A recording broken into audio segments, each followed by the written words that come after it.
2003 CK ജാനുവിൻ്റെയും ഗീതാനന്ദൻ്റെയും നേതൃത്വത്തിൽ നടന്ന മുത്തങ്ങ സമരത്തോടെയാണ് കേരളത്തിലെ ആദിവാസി ഭൂപ്രശ്നം പൊതുസമൂഹത്തിലേക്ക് ഉയർന്നു വരുന്നത്.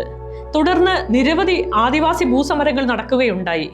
വനാവകാശ നിയമവും സുപ്രീം കോടതി വിധിയുമനുസരിച്ച് 5 ഏക്കറോളം ഭൂമിക്ക് ഭൂരഹിതരായ മുഴുവൻ ആദിവാസി കുടുംബങ്ങൾക്കും അവകാശമുണ്ടെന്നിരിക്കെ ഇപ്പോഴും ഭൂരിഭാഗം ആദിവാസികളും ഭൂരഹിതരായി തന്നെ തുടരുന്നു. ഈ സാഹചര്യത്തിലാണ് നിലമ്പൂരിലെ ആദിവാസികൾ ബിന്ദു വൈലാശ്ശേരിയുടെ നേതൃത്വത്തിൽ ഭൂമിക്ക് വേണ്ടി സമരം ആരംഭിക്കുന്നത്. നിലമ്പൂർ ITDPക്ക് മുന്നിൽ 1.5 മാസത്തോളം നീണ്ടുനിന്ന പട്ടിണി സമരമാണ് ബിന്ദു വൈലാശ്ശേരി നടത്തിയത്. അവർ പട്ടിണി സമരം നടത്തുമ്പോൾ സമരപന്തലിലുള്ളവർ കഞ്ഞിവെച്ച് കുടിക്കും. പലപ്പോഴും സമീപത്തെ പുഴയിൽ നിന്ന് മീൻ പിടിച്ചു കൊണ്ടുവന്ന് കറി വയ്ക്കും. 10 പേർ വീതം മാറി മാറി പണിക്ക് പോയും സമരമിരുന്നുമാണ് 1.5 മാസം കടന്നുപോയത്. വെറും വെള്ളവും വല്ലപ്പോഴും കട്ടൻ ചായയും നാരങ്ങ വെള്ളവും മാത്രം കുടിച്ച് പട്ടിണി സമരമിരുന്ന ബിന്ദു വൈലാശ്ശേരിയുടെ ആരോഗ്യനില വളരെ മോശമായി. കേരളത്തിൽ ഇത്രയും നീണ്ടു നിന്നൊരു പട്ടിണി സമരം ആരും നടത്തിയിട്ടില്ല. ആ അർത്ഥത്തിൽ ചരിത്ര പ്രാധാന്യമുള്ളൊരു സമരമാണിത്. എന്നാൽ ആ സമരത്തിൻ്റെ ഒത്തുതീർപ്പ് വ്യവസ്ഥ ലംഘിച്ചതിനെ തുടർന്നാണ് 2ാം ഘട്ട സമരം ഇന്നേക്ക് ഈ കുത്തിയിരിപ്പ് സമരം തുടങ്ങിയിട്ട് 6 മാസം പിന്നിട്ടിരിക്കുന്നു. മലപ്പുറത്ത് നാട്ടുകാർ നൽകുന്ന സംഭാവന കൊണ്ടും ആദിവാസികൾ പണിയെടുത്ത് കിട്ടുന്ന തുക കൊണ്ടും അരി വാങ്ങി കഞ്ഞിവെച്ചു കുടിച്ചാണ് അവർ കഴിഞ്ഞുകൂടുന്നത്. കോരിച്ചൊരിയുന്ന മഴയും കടുത്ത വെയിലും അവർക്ക് കൊടിയ ദുരിതമാണ് സമ്മാനിച്ചത്. തുടർച്ചയായ പനിയും മറ്റ് അസുഖങ്ങളും അവരെ തളർത്തിയിരിക്കുന്നു. ബിന്ദു വൈലാശ്ശേരി പലതവണ ആശുപത്രിയിൽ കിടക്കേണ്ടി വന്നു. സമരത്തോടൊപ്പം നിൽക്കുന്ന ഗ്രോ വാസുവേട്ടനും പലതവണ ആശുപത്രിയിലായി. സമരത്തെക്കുറിച്ച് ബിന്ദു വൈലാശ്ശേരി. ഈ സമരം മലപ്പുറം കളക്ടറേറ്റിന്റെ മുന്നിലേക്ക് എത്തുന്നതെന്ന് പറഞ്ഞിട്ടുണ്ടെങ്കിൽ ഞങ്ങൾ ഇതിന്റെ തുടക്കം 1ാം ഘട്ടം നിലമ്പൂര് ITDP മുന്നിലായിരുന്നു സമരം നടന്നുകൊണ്ടിരിക്കുന്നത്.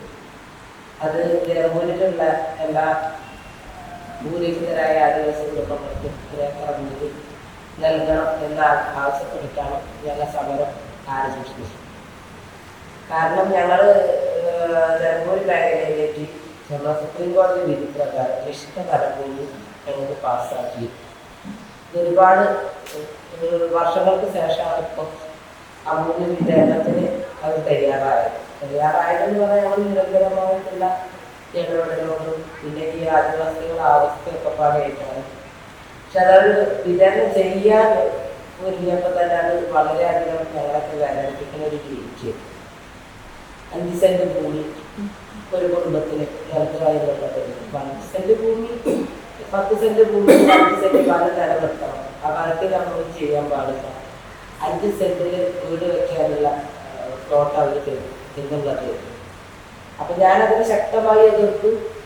ഈ ഒറ്റങ്ങളെ കൊണ്ടുവന്ന ആ കാട്ടിലിട്ട് കഴിഞ്ഞിട്ടുണ്ടെങ്കിൽ ജീവിക്കാൻ മറ്റു മാർഗങ്ങളില്ല. നിങ്ങളൊന്ന് ചിന്തിച്ചൊക്കെ 300 കുടുംബത്തിൽ സ്ഥലത്ത് ഒരേ രീതിയിൽ വന്നു കഴിഞ്ഞാൽ അവരവസ്ഥ എന്തായിരിക്കും? പണി എന്ന് പറഞ്ഞിട്ടുണ്ടെങ്കിൽ തൊഴിൽ ഭയങ്കര പ്രശ്നമാണ്. പിന്നെ അതുമല്ല ഒരു വശം ഫുള്ളും വനമായിട്ട് തന്നെ ആദിവാസികൾക്ക് വീതിച്ചു കൊടുക്കുന്ന ഭൂമി ഒരു ഭാഗം ഫുള്ളും വനമായിട്ട് ഒരു അതിർത്തി മാത്രം ഉപയോഗിച്ചിട്ട് ആ വനത്തിൽ വീണ്ടും നമ്മൾ അതിനകത്തേക്ക് വനത്തിലേക്ക് തള്ളി കൊണ്ട സമ്പ്രദായമാണ് നമുക്ക് കാണാൻ സാധിക്കും. ഒന്ന് 5 സെന്റ് ഭൂമി വാങ്ങുന്നവരും 10 സെന്റ് ഭൂമി സ്വീകരിക്കുന്ന ആൾക്കാർ ഭൂരഹിതരല്ലാതെയാണ്. നമുക്കിവിടെ അവകാശപ്പെട്ട ഭൂമി 5 ഏക്കർ.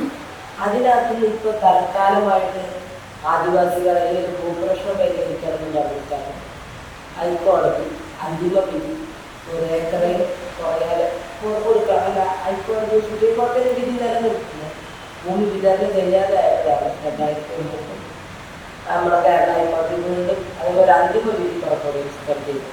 1 ഏക്കറിൽ കുറയാതെ പിന്നെ അവരുടെ ഈ പ്രശ്നത്തിന് പരിഹാരം എന്ന രീതിക്ക് താൽക്കാലികമായിട്ട് 1 ഏക്കറിൽ കുറയാതെ ഭൂമി കൊടുക്കാൻ വേണ്ടിയിട്ടാണ് ഈ ഭൂമി നമ്മുടെ നിലമ്പൂർ മേഖലയിലേക്ക് നല്ല നമ്മുടെ കേരളത്തിൽ ആദിവാസികളുള്ള മേഖലയിലൊക്കെ വിശുദ്ധമാണ് കൂടി പാസ്സായി കിടക്കും. കേരളത്തിൻ്റെ അനുമതി കേന്ദ്ര വന മന്ത്രാലയത്തിൻ്റെ അനുമതി ലഭിച്ച കിടക്കുന്നു.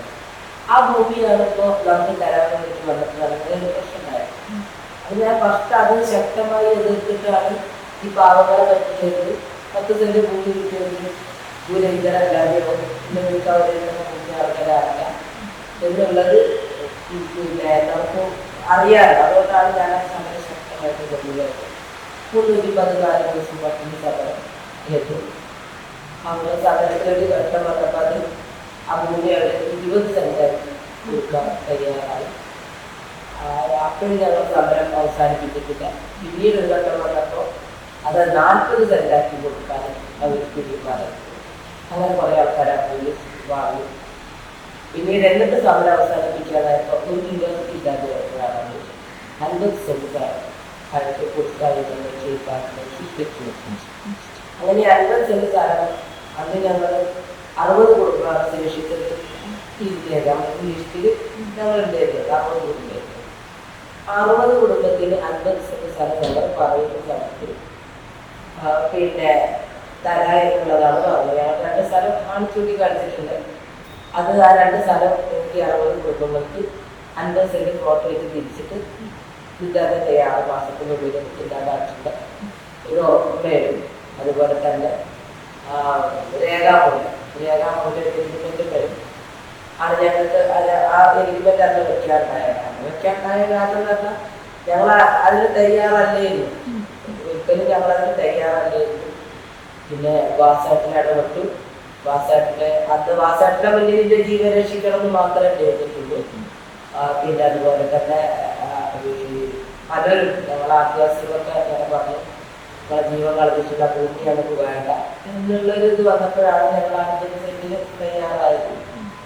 കലക്ടറായിട്ട് ഒരു ധാരണ വാസാട്ടിലുണ്ടാക്കി ഞങ്ങളെല്ലാവരും അതിനകത്ത് ഞങ്ങളോട് സംസാരിച്ച ആ സമരം പ്രതിഫലിപ്പിക്കാൻ ഏറ്റവും മുന്നിൽ നിലയിലുള്ളത് എൻ്റെ ജീവൻ രക്ഷിക്കാത്തുള്ള ലക്ഷ്യത്തോടു കൂടി വാസാട്ടിൽ അതിനകത്തേക്ക് കഷ്ടകാലത്തിൽ വന്നു വരികയും ചെയ്തിരുന്നത്. തൻ്റെ 39-ാം വയസ്സിലാണ് ഗ്രോ വാസുവേട്ടൻ വിപ്ലവാവേശവുമായി വയനാടൻ ചുരം കയറുന്നത്. അന്ന് അവിടെ കണ്ട ആദിവാസി ജീവിതം മാറ്റിമറിക്കാനും കൂടിയുള്ള പോരാട്ടത്തിലായിരുന്നു വാസുവേട്ടൻ.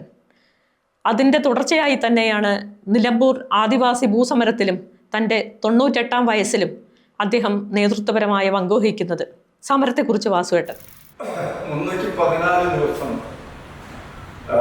നിരാഹാരത്തിൻ്റെ കാര്യം അവിടെ നമ്മൾ 100 ദിവസം ഒരു 24 മണിക്കൂറും ഒരു സ്ഥലത്ത് ഇരിക്കാനോ കിടക്കാനോ നിർബന്ധിതായ അവസ്ഥ.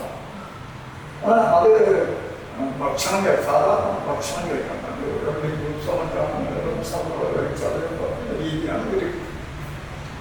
അങ്ങനെ 314 ദിവസം ഒരു പ്രത്യേക സ്ഥലത്ത് ഇരുന്നു കൊണ്ട് കഴിഞ്ഞുകൊണ്ട് അവർ മറ്റ് ആദിവാസികൾ 24 മണിക്കൂർ ചെലവഴിച്ചു. ആ രീതിയിലാണ് അവർ മരണത്തോട് അടുത്തത്. മരണത്തിനോട് അടുത്തെന്ന് കണ്ടപ്പം പിന്നെ മാസത്തിൽ ചില ദയാസാരികൾ അതിൽ ആദ്യ മലയത്തെന്ന് പറഞ്ഞിട്ടൊരു മജീഷ്യൻ വലിയ അംശം അയാളാണ് എന്നിട്ടുള്ളത്. ജയിലിൽ വന്നിട്ട് അവിടെ ഒരു ആദിവാസി പെൺകുട്ടി മരിക്കാനായി ആരൊന്നും തിരിഞ്ഞു നോക്കുന്നില്ല. ഈ ഭരണകൂടം കണ്ടതായി കേൾക്കുന്ന പാസ്വേർഡ് വന്നാൽ ആ മുഴുവൻ രക്ഷിക്കണം. ഞാൻ പറഞ്ഞാൽ തന്നെ ഇതിനോട് ഇവിടെ ഒരു കൺവെൻഷനുള്ള സാഹചര്യമൊക്കെ ഒരുക്കിയിരുന്നത് അതിൽ പങ്കെടുത്തു. അതിൻ്റെ ഒരു രക്ഷാധികാരി കഴിഞ്ഞ ഈ പ്രശ്നം എന്താ യാദൃശ്ചികം എന്ന് പറയാം. കളക്ടറായിട്ട് സംസാരിക്കാനുള്ള അവസരം കിട്ടി. അതിൽ വെച്ചിട്ട് അദ്ദേഹം ഒരു വലിയ ഒരു ആനുകൂല്യമാണ് വാസ്തവത്തിൽ നമ്മളോട് കാണിച്ചത്. വളരെ സൗഹാർദ്ദത്തിനും സ്നേഹത്തിനും ബിന്ദുവിൻ്റെ ജീവൻ രക്ഷിക്കണം എന്നുള്ള കാര്യത്തിലുള്ള താല്പര്യത്തോടും കൂടി അദ്ദേഹം സംസാരിച്ചു. അത് എൻ്റെ അടിസ്ഥാനത്തിലുള്ളതായിരുന്നു. അഗ്രിമെന്റ് പിന്നെ എത്ര ദിവസത്തിനുള്ളിൽ എത്ര 2-3 മാസം നടപ്പിലാക്കുന്നു. അങ്ങനെ ആ അഗ്രിമെന്റ് എൻ്റെ അടിസ്ഥാനത്തിൽ ബിന്ദുവായിട്ട് സംസാരിച്ചു. അവര് അതിൻ്റെ മുന്നേ തന്നെ പലരും സംസാരിച്ചാണ് മരണത്തോട് ഈ മരണം സംഭവിക്കാനുള്ള സാധ്യതയാണ്. ആയിട്ടുള്ള ജീവൻ രക്ഷിക്കാനുള്ള നിലക്ക് ആദിവാസികളും അങ്ങനെ തന്നെ. ആദിവാസികൾ ഭൂമി വേണ്ട, ഇവരുടെ ജീവൻ മതിയെന്നുള്ളതിലെത്തിയിട്ടുണ്ട്. അപ്പം ഈ രീതിയിലായിട്ടും അവർ സമരം പിൻവലിക്കാൻ പോകുന്നു. അവസാനം ഈ തരം ഒരു സംഭാഷണം നടന്നതിനെ സംബന്ധിച്ച് പിന്നെ ഞാൻ കാര്യങ്ങളൊക്കെ മനസ്സിൽ നിരാഹാരത്തിൻ്റെ അനന്തരവേ അത് എപ്പോഴൊന്നില്ലാത്ത രീതിയിൽ ജീവനം തോന്നുന്നു നമുക്ക് അവർക്ക് പറയാൻ പറ്റില്ല. ഇത്തരം അനുഭവം വെച്ചുകൊണ്ട് ഞാൻ ചില കാര്യങ്ങൾ ഉണ്ടെന്ന് പറഞ്ഞു. അങ്ങനെ ആണ് അവസാനം അവർ സമരം പിൻവലിക്കാൻ കൊടുത്തായിരുന്നു. അപ്പൊ ആ സമരം പിൻവലിച്ചതിന് ശേഷം പാട്ട് വഹിക്കാൻ കഴിഞ്ഞു. ഒന്നും ഇതുവരെ പ്രശ്നം തീർന്നിട്ടില്ല.